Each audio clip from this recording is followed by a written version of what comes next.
6 heures passées de 24 minutes, c'est qu'on va faire transition et on revient dans la Guinée du colonel Mamadi Doumbouya. Alors, Mohamed Kourouma, on y va. Non, en fait, la question que je me posais, comme le disait Youssef tout à l'heure, qu'il n'y a plus de challenger pour Alassane Ouattara. Non, ça ne veut pas dire ça. Non, ça non veut parce pas dire qu'il n'y a que plus de challenger. non, je ne crois plus, parce que je ne crois plus.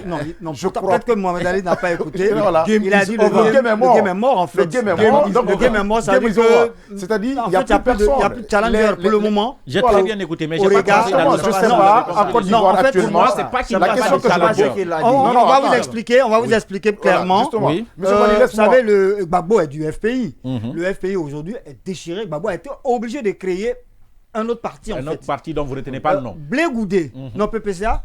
Blé Goudé qui est à l'extérieur aujourd'hui, lorgne sur le fauteuil présidentiel également. Ok. Soro Guillaume aussi, qui a corps et à cri appelé pratiquement une insurrection. Aujourd'hui, constitue aussi une autre force d'opposition, mais qui est en exil. En fait, les forces de l'opposition ivoirienne sont ce que vous oubliez, dispersées. Ce que Macky Sall n'avait pas prévu que Sonko allait arriver là où il est arrivé là. Mais pour l'instant, ça peut venir l'instant. Et au niveau du camp du RHDP, Mohamed Ali, il n'y a pas de challenger. Mohamed Ali. Les seuls challengers aujourd'hui sont unis autour de Ouattara. Mohamed Ali, et croyez-moi que vous allez être étonné. Bien malin qui saura prédire ce qui adviendra demain. Mais au vu des éléments aujourd'hui, au vu des faits, vous vous rappelez quand Alassane disait par exemple que il se représentera si ces challengers se présentaient. Visiblement, ces challengers sont en train d'être affaiblis. C'est comme si le monsieur préparait en fait sa sortie politique.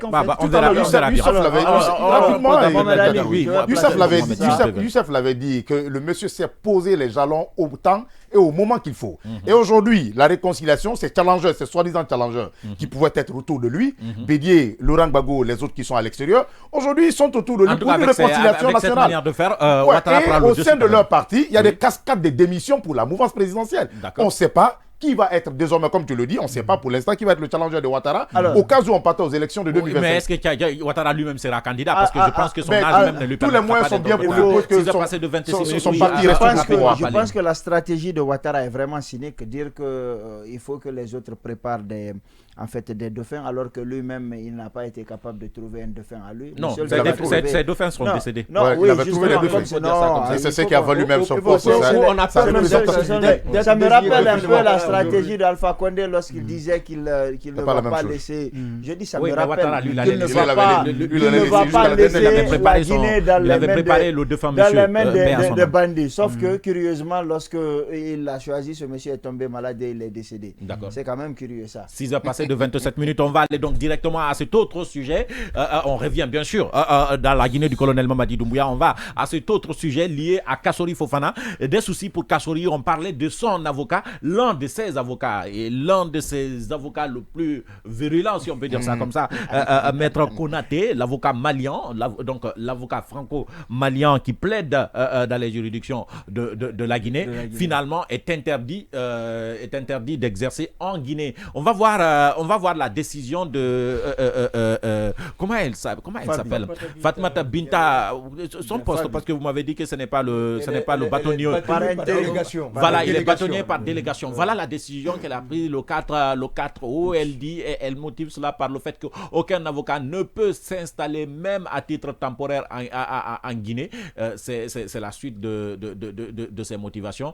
Et attendu que Maître Mamadou Smaïla Konaté, avocat au barreau de Paris et du Mali, exerce présentement la profession d'avocat en République de Guinée dans le cadre de la défense de l'ex-premier ministre, M. Kassori Fofana, poursuivi devant la CRIEF. Et vous allez voir, la décision va venir après. Décide justement, article 1, Maître Konaté, avocat au barreau de la République du Mali, est interdit de postuler et de plaider devant les juridictions de la République de Guinée. C'est la dame Fabi, Maître Fabi, donc, qui prend la décision. Mais ce qui m'intéresse, on va aller d'abord là-dessus, on reviendra à ce qui est plus intéressant dans cette décision, parce que l'avocat, lui, il a répondu lui aussi. Allez-y, Benoît. Oui, mais on se rappellera qu'au mois d'avril dernier, Kassouri a fait appel à 2 avocats étrangers, Maître Konaté et Maître Ousmane Sey du Sénégal, pour s'ajouter aux avocats guinéens qui ensemble forment le pool d'avocats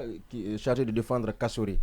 Alors, on se rappellera de toutes ces sorties, notamment pendant les conférences de presse, en réponse aux sorties du procureur contenu les avocats de Kassouri.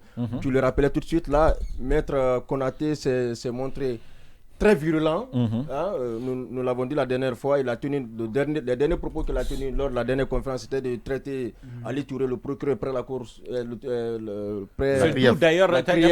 C'est d'où d'ailleurs, j'allais dire ce qui était plus intéressant. Je ne sais pas si on peut me donner la deuxième page, parce qu'il dit attendu que notre confrère ne bénéficie d'aucune autorisation expresse. C'est le bâtonnier par délégation qui dit ça. Entendu que par ailleurs, il a été, entendu par ailleurs, ajoute-t-elle, qu'il a été révélé que Maître Mamadou Soumaïla Konaté a tenu des propos des propos discourtois envers monsieur le procureur près de la CRIEF lors d'une émission radio-télévisée non autorisée en violation de l'article 61 de la dite loi. Après l'avoir convoqué et entendu le vendredi 29 juillet, le 2 août, également 2022, la dame prend la décision de le suspendre. Je me dis, elle a été suspendue donc pour avoir tenu des propos discourtois non autorisés. Il faut ajouter la Je peux faire un petit rappel. On va laisser d'abord. Il y a dans cette affaire, il y a plusieurs questions que moi je me pose. Pourquoi c'est Maître Konaté? Pourquoi c'est Maître Konaté? Non pas les 2 avocats étrangers. Pourquoi cette suspension s'explique par quoi? Dans la mesure où cet avocat appartenait au même pool que le bâtonnier. Je vais rappeler 2 lois. La première, c'est la Convention d'établissement et de circulation des personnes en République guinéenne et en République du Mali. Et quand vous parcourez cette convention, elle traite globalement des questions de droits de l'homme. Mais sauf que, bien